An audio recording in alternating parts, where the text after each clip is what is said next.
Hey guys, welcome back. In today's episode, we are going to discuss the below points. First, we will talk about the Verilog shortcomings in verification. Next, we will talk about SystemVerilog, its coverage elements. Going further, we will display an example of Verilog code that is without the coverage. Next, we will display an SystemVerilog code example and that is with the coverage. At the next point, we will talk about why functional coverage matters at all. Next, we will talk about the coverage reports that is available in SystemVerilog. Going further, we will discuss the functional coverage with reports through an example. Finally, we will talk about the benefits of coverage reports. So that's the menu for today. Without any further delay, let's begin. In today's episode, we are talking why coverage is introduced in SystemVerilog. Imagine testing a huge chip design and thinking, yeah, I tested everything. But once hidden corner case still crashes the system. That's exactly why coverage was introduced in SystemVerilog. Let's move on to the next slide. In this slide, we will go in detail of why was the coverage introduced in SystemVerilog. Coverage in SystemVerilog was introduced to overcome Verilog's limitation in functional verification. Verilog lacked built-in mechanism to measure the thoroughness test benches during simulation. Coverage provides a way to measure how effectively a design has been tested, ensuring that all functionalities and edge cases are exercised. So with that note, let's move on to the next slide. In this slide, we will talk about Verilog shortcomings in verification. In traditional Verilog, engineers could run simulations, but there was a big problem. How do you prove that all important scenarios were actually tested and covered? In Verilog, there was no built-in coverage mechanism. Verilog had no direct way to measure how much of the design functionality was tested during simulation.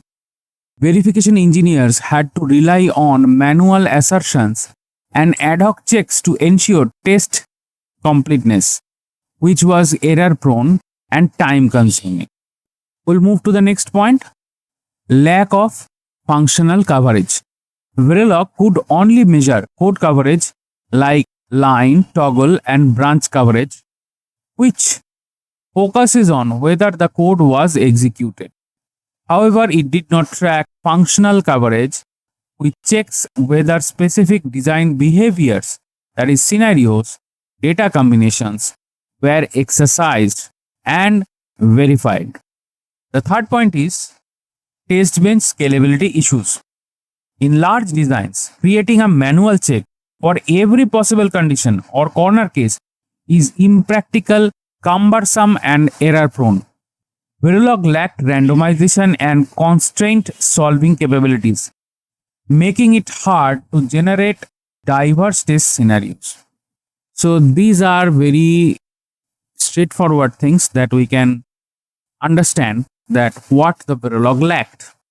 And these are the very few key points that a verification needs. When you are verifying a IC that has millions of gates and the functionality is complex, in that case, all these points which is lagging could actually stop the production of the IC. Now, with that note, let's move on to the next slide. SystemVerilog's coverage enhancements. SystemVerilog solved this by introducing coverage mechanisms that don't just run tests. They measure how well your design has been tested. SystemVerilog introduced two types of coverage to address mentioned issues. First is the code coverage, that is structural coverage. Measures how much of the HDL code is executed during simulation, that is line, condition, and toggle coverage. Toggle coverage means there is 1 to 0, 0 to 1. These are toggle coverage. The next point is functional coverage. This measures whether the intended behaviors of the design have been tested. Allows verification engineers to define specific conditions, scenarios, or data combination that must be checked. So, the SystemVerilog improvises two new set of things. The first one is code coverage, the second one is functional coverage, and both are contained in SystemVerilog's coverage mechanism. With that note, let's move on to the next slide. In this slide, we will talk about Verilog code example without coverage. There is a traffic light controller in Verilog. We'll see the example. It may look correct, but do not really know if every light transition happened during the simulation. Here goes the example. Here is the module traffic light. We have the input and output ports here. And here we have a always block with triggering of passage of clock. And here we have a case statement. The first, we change from red to green. The second one, for that we will change from green to yellow. And third one is we change from yellow to red. And default is the light remains red. And end case and N here end module. Now, in this Verilog code, we rely on test vectors to drive simulation. That means we create manual test vectors to check the scenarios that are covered. However, we do not know if all traffic light transition were tested unless manually check the result. That means we cannot be sure that rigorously all combination, that means all changes, are thoroughly exercised or not, and we cannot ensure without the manual checking. With that note, let's move on to the next slide. In this slide, we will talk about SystemVerilog's code example with coverage. Now watch what happens with SystemVerilog coverage. The simulator automatically tracks whether each traffic light state was exercised. Now here, the code begins with cover group, light cover group. Here we write the cover point, we name it light, and we give 3 bins. One is for red, the second one is for green, and third one is for yellow. And here we end the group. Now we write the module test. We have, so here the logic clock, and we have logic light, and the traffic light, we have the connections here, and then we have the initial. So here we have the light coverage group C. Given new, and we repeat 10 times the clock inversion, and here we end module. This is an example to make you understand what is the cover group. The cover group tracks whether each state of the traffic light, that is red, green, yellow, has been covered during simulation. Next is you can view coverage reports to see which scenarios have been tested and which are still missing. So we are done here with this particular slide. Let's move on to the next slide. In this slide, we will do the comparison of Verilog versus SystemVerilog coverage. This is the big shift. Verilog focuses on executing code, while SystemVerilog focuses on verifying behavior and functionality. Now, this is table. In the left column, we have Verilog. In the right column, we have SystemVerilog. Verilog has no built-in coverage support, whereas the SystemVerilog has functional coverage features. Verilog manual checking of condition is done by humans, and here automatic tracking of specified scenarios are done through the coding of SystemVerilog. In Verilog, there is no randomization because there is no randomization keyword or predefined function is there. However, in SystemVerilog, constrained randomization for diversified test scenario. In Verilog, code-centric verification happens. That means you have a HDL code, and on top of that, we write a test bench, and that test bench is manually written every test vector, so it is very much code and verified by manual checks. Whereas in SystemVerilog, behavioral and functional verification are checked. That means whether the functionality and the behavior are at par as our design intent or not. With that note, let's move on to the next slide. In this slide, we will talk about why functional coverage matters at all. Some bugs only appear in rare situations. Functional coverage helps ensure those uncommon but critical scenarios are not missed. Functional coverage ensures that all critical scenarios have been tested, such as all traffic lights, that is red, green, yellow, have been visited, all possible input combinations have been tested, corner cases that might not be obvious have been exercised. Without functional coverage, it's easy to miss critical bugs that occur in uncommon scenarios. We are done here. Let's move on to the next slide. Here in this slide, we will talk about coverage reports in SystemVerilog. Coverage reports act like a scorecard for your verification process, showing exactly what has been tested and what still remains uncovered. SystemVerilog provides functional coverage reports to show which test scenarios were covered during the simulation and which still missing. To do so, we have some component, and here we have the description. So cover group means it defines a group of coverage points. Cover point means it defines the specific variable or expression to track.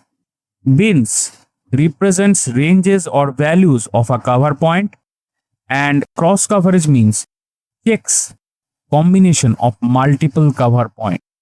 So here you got the description or definitions in a nutshell. So let's move on to the next slide. Here in this slide, we'll talk about the functional coverage with reports through an example. Let's take the traffic light example further and see how SystemVerilog generates actual coverage statistics for different states. Now let's take traffic light example include functional coverage. Here it is class, then traffic light. We have randomized bit named light. Then we put constraint of value states is that it remain inside the values, that is these three binary values. And next we define the cover group, name it light CG, in which we write the cover point light is we define the three bins, the first bin with the binary value, second bin with the binary value, and the third bin with the binary value. And we name the bins sequentially as red, green, and yellow. Then we end the cover group and we write a function which is called new, and inside that we write light CG new. And we end the function and end the class that is defined. Next part of the code is that we write a module, that is test module, that is a test bench. We use an initial block and instantiate a traffic light TL with the new function. Then we use repeat 10 times. Then we use repeat 10 times. And we use TL.randomize and TL light CG sample. So here we collect the coverage sample data. Finally, we use a display to print the line coverage report. Next to it, we print the red, green, and yellow through the get coverage option. And here we end the module. Now, once this works, we get the output or the coverage report like red 100%, green 90%, yellow 80%. So this report shows how often each light state was exercised during the simulation. In some states have less than 100% coverage. It indicates the missing scenarios. That means we have not got 100% coverage for green and yellow light transactions. So this way the coverage report helps to understand the areas which are not been done or not been tested thoroughly. Let's move on to the next slide. In this slide, we'll talk about benefits of coverage reports. So the real power of coverage is this: instead of guessing whether your design is verified, you now have measurable proof. So here at the leftmost column we have feature and the rightmost column we have benefit. So first terminology is randomization. This ensures broad and diverse test scenarios are generated. That means we get enough number of test vectors that can cover each and every bin. Next is the constraints. This focuses on relevant input value and discourage the unnecessary values which are outside the valid data boundary. Next is the functional coverage. This measures how much design functionality was tested. That means we covered the functionally. Next is the cross coverage. This ensures all combinations are exercised. Next is the coverage report. It identifies missing scenarios and guide test refinement. That means we test and retest. In between that, we point out areas which are not thorough, which are not thoroughly tested, and which need improvisation in test bench or test vector generation. So we are done here. Let's move on to the next slide. Thank you very much for watching up to this point, and don't forget to like, share and subscribe. In case you have some dislikes, put that as in words in the comment section down below, and bye for today.